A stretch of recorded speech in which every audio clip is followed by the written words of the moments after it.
Minor লিগে দুর্দান্ত performance করে সবার নজর কাড়লেন মোহাম্মদ সাইফুদ্দিন।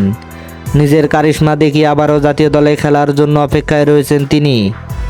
হ্যাঁ দর্শক, বিস্তারিত জানতে অবশ্যই ভিডিওটি শেষ পর্যন্ত সবাইকে দেখার অনুরোধ রইল।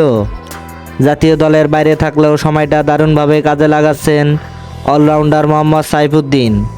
ফেনীর এই ক্রিকেটার তার অলরাউন্ড নৈপুণ্য আটালান্টা ফায়ারের হয়ে ব্যাটে বলে দারুণ পারফরমেন্স করে দলকে জিতিয়েছেন। ফিনিশিংয়ের কাজটা দারুণভাবে করেন সাইফুদ্দিন।